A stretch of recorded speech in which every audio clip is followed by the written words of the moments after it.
Hi there, and welcome to another one of the Blackboard Learn Ultra AI Design Assistant walkthrough videos.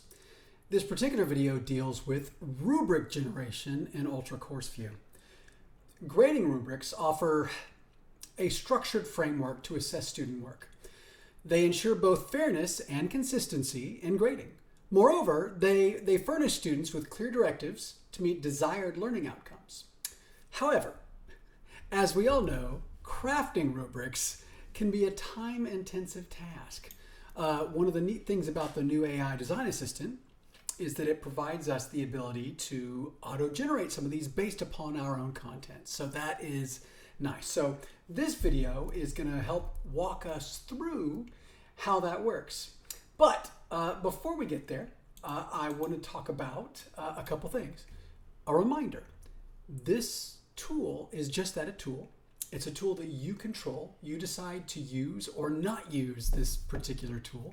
And the good news is whatever is generated, you get to edit and do what you need to with. So that's exciting. Then we continue to take another look at that trustworthy AI approach that Anthology has adopted, taking into account all the things that matter in the educational standpoint. Remember, students don't have the ability to create or access this tool within Blackboard. It's only instructor facing. As always, if you have questions about this approach or the AI design tool, reach out to Blackboard. Join the community.blackboard.com website where you can provide feedback and ask questions around this neat new tool. So with that being said, we're going to go ahead and talk about how we auto-generate those rubrics.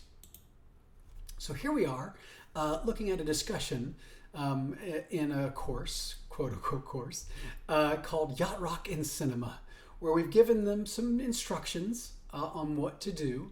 And now we want to add a rubric to help when the grading process comes. Now, by default, when I go into my course and access it, my discussion, I want to make sure, the thing has to be graded, and it is. And I'm going to add a grading rubric to it. So I'm going to access the settings via the cog, and I'm going to scroll down to Use Grading Rubric. I will click on that.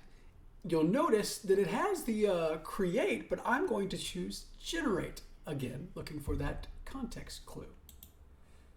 Now, as it's generating the background, I want to talk about some stuff here.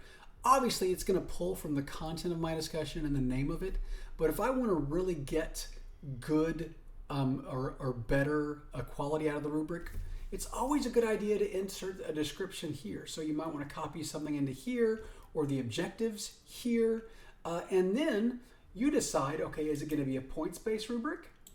Is it going to be a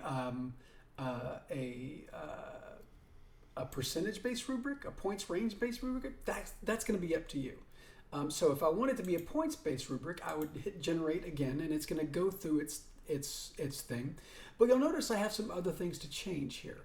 Again, the complexity of the grading rubric. I want it high or low complexity. How many columns or rows? Currently, I have 4 columns and 4 rows. I can increase or decrease that based upon my need. And when I'm ready, I can hit continue. Now, it gives me the whole rubric. Here, it even tells me I can assign a type if I wanted to. I could change the type that I assign, and I could name it. So I'm going to appreciate those little those things. And it even walks me through the first time I do this. Here's where I can add in more columns, right? Or add in more rows if I'd like to. I can do all those things here because I am the owner of this particular rubric. Even though it was generated, I can come in and edit any of these things, rename them, do what I need to do to make this thing my own. So I really like that. So, and I might come here and do I might even call it the Yacht Rock rubric, right? And then I'm going to hit save. Ta-da! Use rubrics possible points as 32 rather than the 100, which is fine. And I'm going to choose add, and it adds the rubric, changes my maximum possible points, and I'm going to hit save. This is yet another way to help you stay on top of the process, providing you with some starting ways to really get in there and then add what you want. Again, It's a support. It's an assistance. It is not a replacement. You need to have eyes on this and be involved in this process.